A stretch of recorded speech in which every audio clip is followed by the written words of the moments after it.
Welcome to another episode of Speak Out World. I'm your host, Jewel L. I'm your host, Dino L. Dino, we have a special show for the people today. I am so excited, Jewel, to have our first lunch counter session so that we can speak to our producers and get them on tape. I love it. Yes. Listen, this special show of Speak Out World, the lunch counter, is a rare opportunity to hear and us speak, right? And the people behind the scenes of Speak Out World. So don't go away. We'll be right back with more Speak Out World.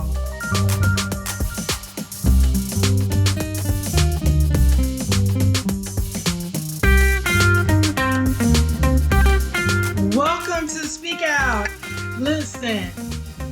You know, Dino, we always start the show off with a quote, and we recently lost an amazing hero to civil rights, Congressman John Lewis. So I want to start off with a quote from him that will tie in our subject and introduce our guest today, okay? All right. So the quote is, "Get in good trouble, necessary trouble, and help redeem the soul of America." And I think that's where we're at today, helping to redeem the soul of America. And today we're going to talk about the importance of voting. Yes. And how that will help us redeem the soul of America and get into some good trouble. Our guests today on Speak Out World are two women behind the scenes that help to make this podcast possible, you all.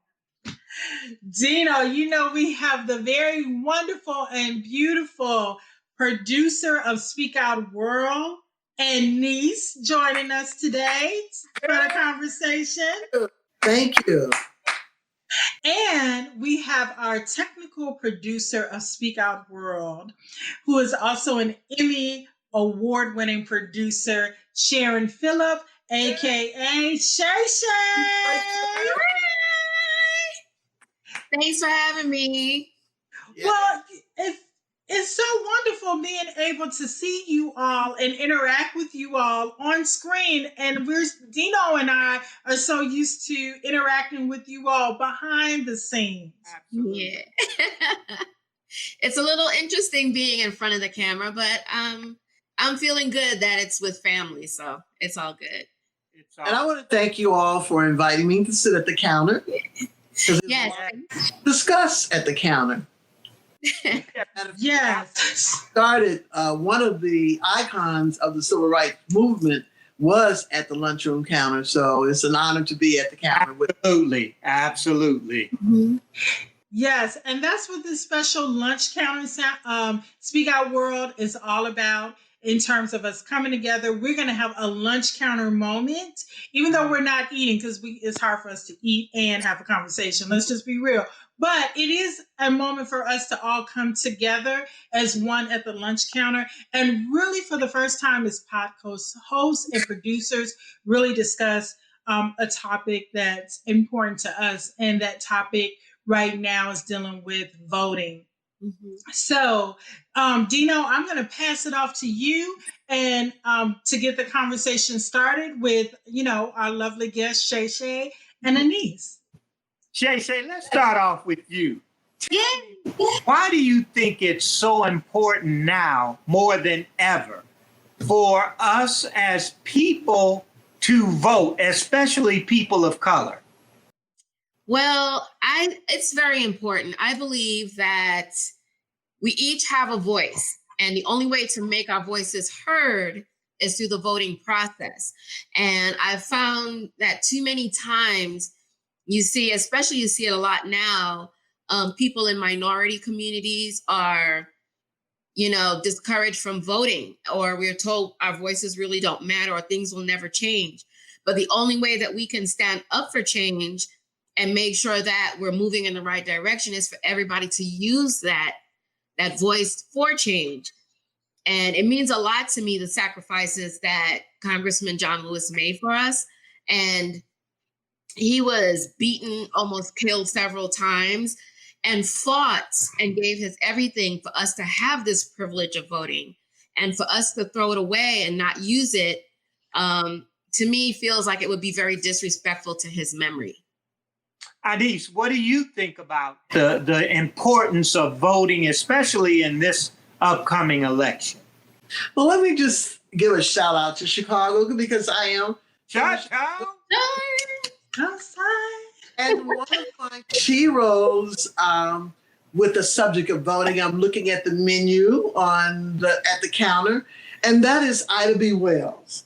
Ida B. Wells was a reporter in Tennessee, and she stood for civil rights during the lynching of Black men and women, and she relocated to Chicago and was part of the Chicago Defender. And Ida B. Wells, as my shero, was one of the organizers for the Black women first Suffolk clubs in Chicago in 1913. Wow. And during that particular time, she represented delegates of Illinois when they marched on Washington in 1913. And during the march on Washington, they wanted the Black women to march in the back. But Ida B. Wells refused to march in the back. She wanted to march with the Illinois delegates. And she came in front of the line with the Illinois delegates for the women's suffrage in Washington, D.C. And so she stood for us during those times, and she just became my hero from the Chicago area. Wow, when you think about Ida B. Wells, you mentioned the fact about how she stood for anti-lynching and what was going on. And let's keep in mind that I know, I'm not sure who all on the panel, but I don't know, Shay, if you've ever been to Montgomery, to the museum, and it had people who were literally hung for the right to vote,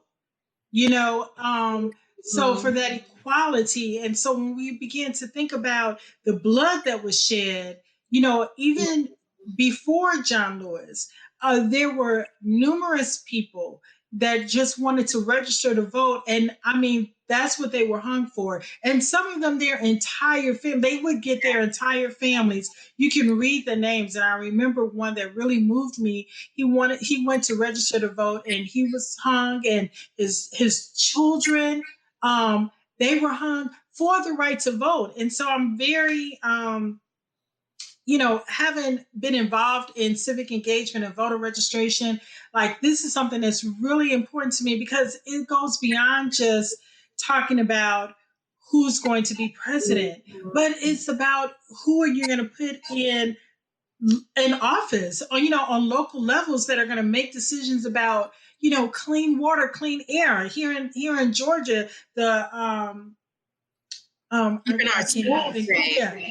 schools and all that. I mean, those are important issues, and those are issues that are on the ballot that if you don't vote for them, then you're not having a voice when it comes to your community. And so, I mean, that's what we're here about, having a podcast, Speak Out World. And voting is important to not only the United States, but even across the seas.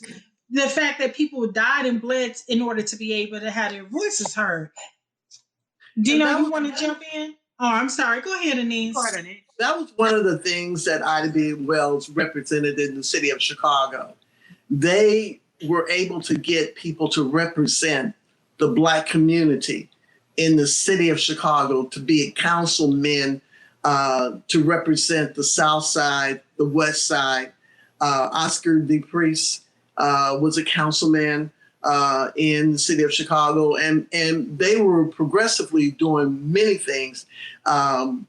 Quincy Chapel, which was part of the Underground Railroad for African Americans moving from the southern states through Illinois, going to Canada.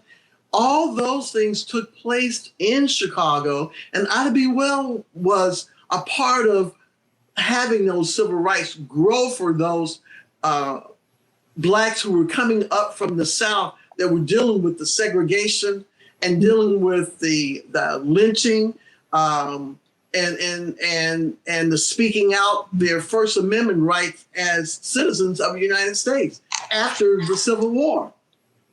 So, what are some of the ways that voter suppression is being utilized right now to prevent people of color from voting?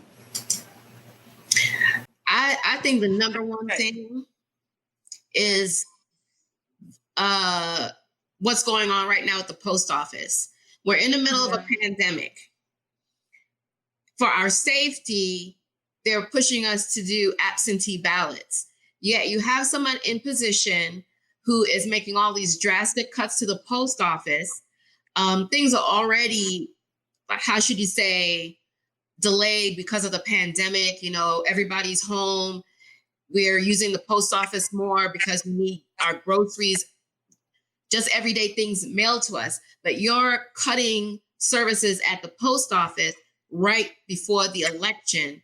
And that has a cascading effect on absentee voting, because when you cut the services, of course, mail is going to be delayed. Our voter registration, our absentee ballots are going to be delayed.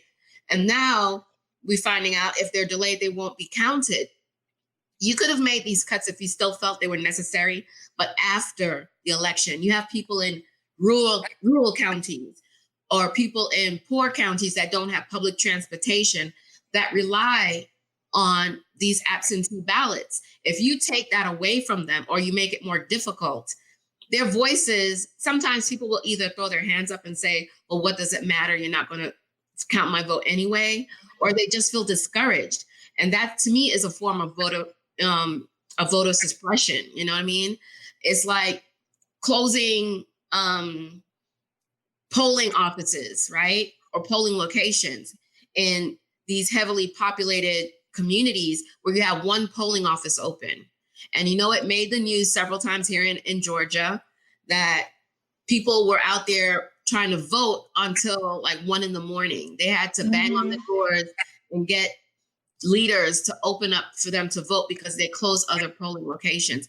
It's just these little tactics. I know I can't prove it, but in my heart, I know that this is a deliberate form of voter suppression. And what's so sad about it too, Sharon, is the fact that we are celebrating the 55th year anniversary of the Voting Rights Act. Yeah. So here it is, instead of being able to, as a nation, really come together and say, we're celebrating the Voting Rights Act. This is 55 years. 55 years is not a long time, and so to be in, to live in a world where we have a major election going on, and to have the voter suppression that we're having right now on this anniversary, if I'm not mistaken, also of women getting the right to vote. All of these anniversaries are being celebrated this year, but yet instead of us really being able to celebrate it, we are facing a number of voter suppression, which is all the more reason why we need to make sure that we get out to vote. And I know on behalf of Speak Out World, we have, we came together to be able to bring inspiration stories, and we will definitely get back to that. But rarely have we had a chance as producers to be able to use our voice to really speak about some of the things. I mean, I know Dean and I have written some poetry regarding this, and you all have definitely attended. We've all attended different protests, but I mean, it's just such importance right now that we really need to just let folks know that here it is in America on all the cuffs of these anniversaries, and we're feeling the suppression more than ever before, as we did 55 years ago. And in the midst of a pandemic, they're making it more difficult for minorities, especially, to vote, for people of color. So my suggestion is to make sure that you utilize your right to vote. If you're not voting by mail, please make sure that you utilize early voting to be able to go to the polling places and cast your votes. Do not wait until the day of the election and try to vote in person. If you do, you're going to face lines 4 to 5 hours long because it's already in the works for that to happen. Yes. So be wise. There are going to be early voting days. Utilize one of those days. It's a pandemic, so many people aren't working. You have the opportunity to stand in line for an hour or two. I don't care. I heard someone say this. I don't care if I have to crawl. I don't care if I have to shuffle. I don't care if I have to skip. I don't care if I have to dance. I don't care if I have to run. Whatever I need to do, I'm going to make sure that I vote because I realize how important my vote is in this election. So we have to all be on one accord and realize that this Voting Rights Act is just that. It's an act. It's not a law. So we have to make sure that we follow through and make the necessary changes that we have to make. And in order to make the changes, it's not just the protests that are going on in the streets. That's very important. But those protests must be utilized as votes in order to make changes in our society.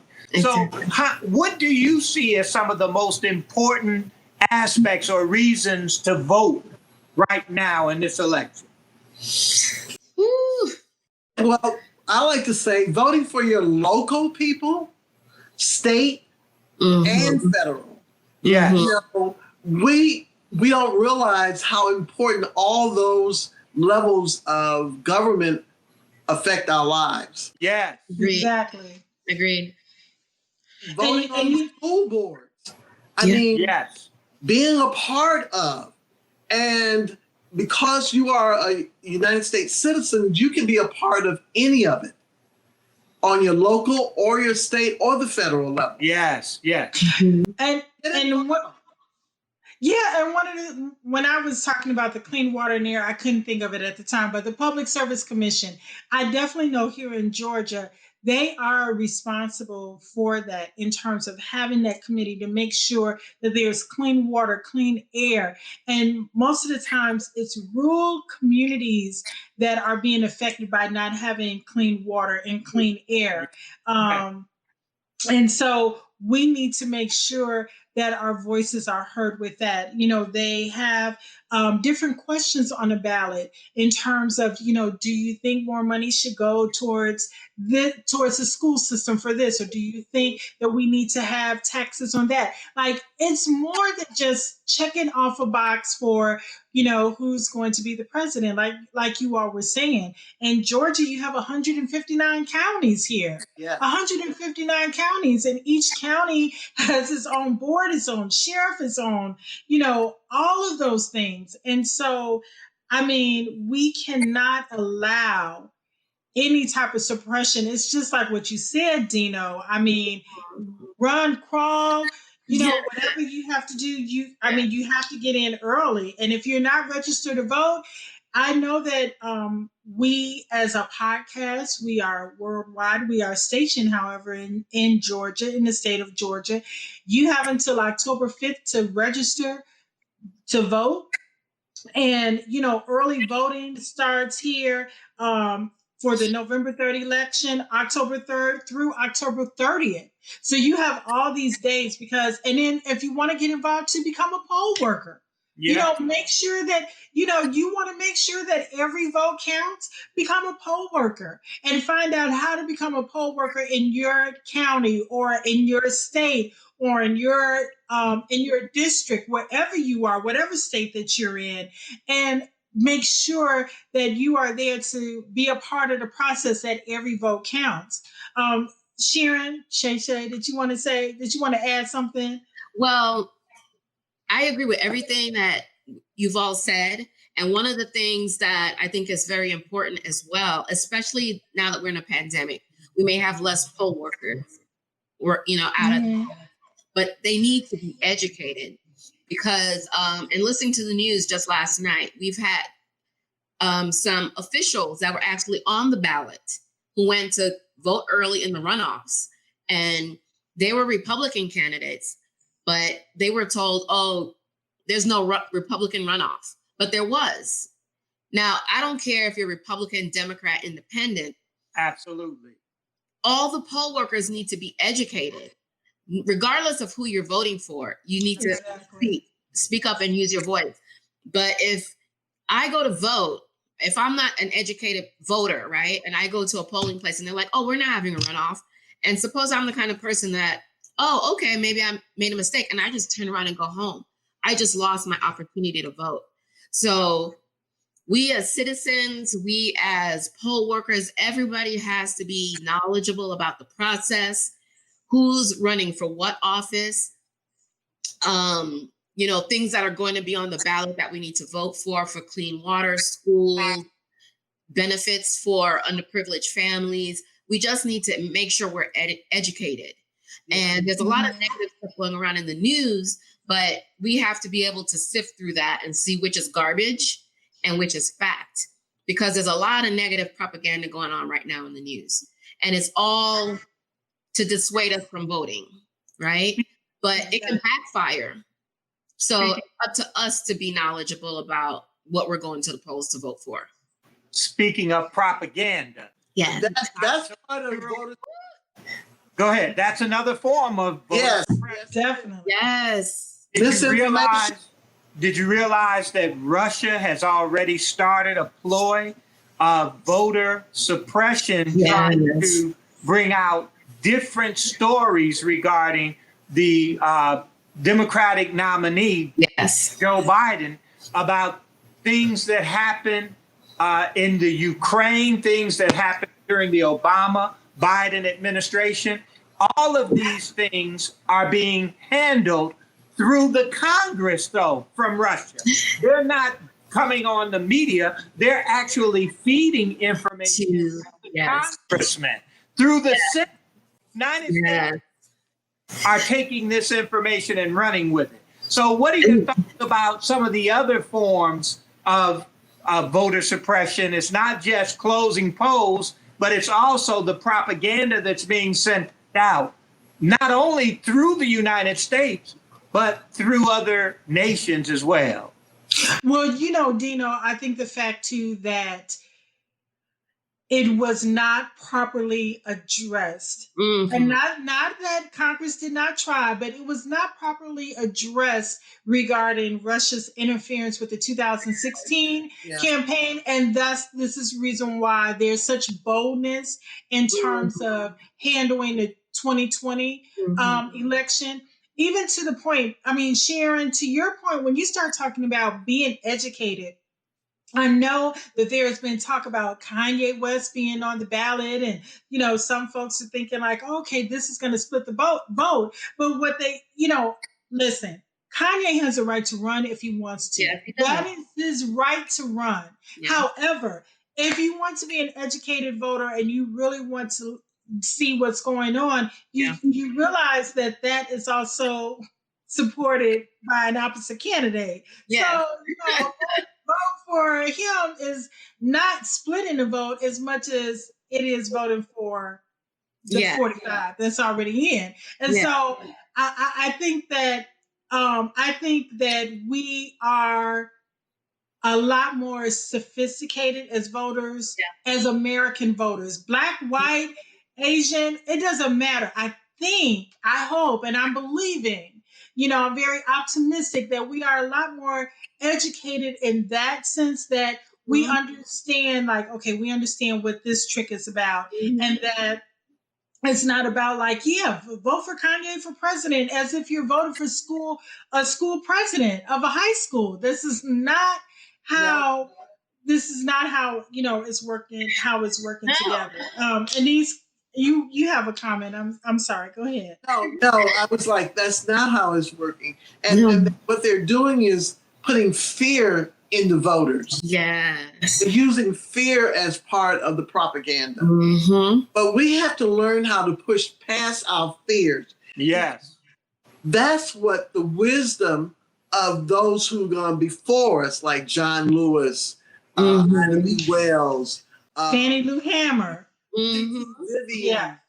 We can name Martin Luther King. Yes. Go past the fear because we have to keep our eyes on the prize. Yes. Yes.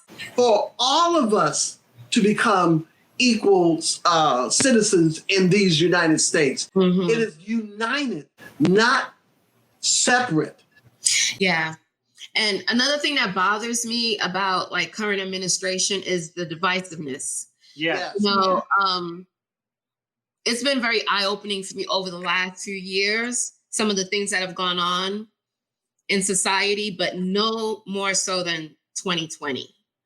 And, you know, I always felt like we were all coming together. We've come so far. Racism was on the down cycle. No, it's not. We need somebody in office at both local and national levels, right? That can bring us together. There's a lot of stuff going on with the Native American communities. Yeah. And it's like people don't even talk about them, but they're suffering, right? They don't have water in some of the reservations. You have they're women, people are being abducted, they can't find them. You know, there are all kinds of stuff going on in these other communities. Nobody ever focuses on them. And I used to be one, and I had to apologize one day when I actually thought about it. I was one of those people that thought all lives matter. And then somebody said something to me and it dawned on me. All lives cannot matter unless Black lives matter, Native American lives matter, Latino lives matter, gay, LGBT community. And trans, it's like, I can't go out there and say all lives matter if I'm not fighting for everyone's right to Absolutely. be equal. You know, I'm not better than anyone else. And it's like, if you think about it, all of us have that same fight. We've always been on the outside. People always took us for granted. We've always been suppressed. But it's time, if we come together, these communities, we have what it takes to change the world moving forward. And I think a change is actually in the midst of what's happening in our country, and not only in America, but around the world. You can see the protests that are fighting against inequality. When you look at something as simple as voting rights, and you look at the state of Florida, there's 775,000 convicted people who have served their terms who do not have the right to vote unless they pay their court costs. Now, this has just happened over the last month. We have athletes that are stepping up to the plate, and other actors and celebrities are stepping up to the plate. LeBron James has donated over $100,000 for the right to pay these court fees for these convicted felons who have served their time and who have done their probation in order for them to have the right to vote. Michael Jordan and the Michael Jordan Fund has given $2.5 million to fight against racial injustice so that we have the right to vote. People have to understand the importance of having that right, but not only having it, but utilizing that right. Yes. It is the courts, it is the judges, it is all of these smaller decisions that are happening in our communities, in our states, that affect what's happening in our country. So what do you think needs to be done at this point to encourage people to come out, Julia, and vote? Well, I think, and I know that we're running out of time, but I'll tell you this. We're going to go ahead and wrap it up, and we're just going to continue this conversation so that we can have a part two. So now on a part two, we can start talking about some of the solutions. How does that sound to everybody? That's good. Okay. All right. So listen, I want to thank all my guests. We're not going away. We're just going to continue this conversation. Thank you for joining us on Speak Out World. And don't forget that you have a voice. So make sure everybody, 1, 2, 3, speak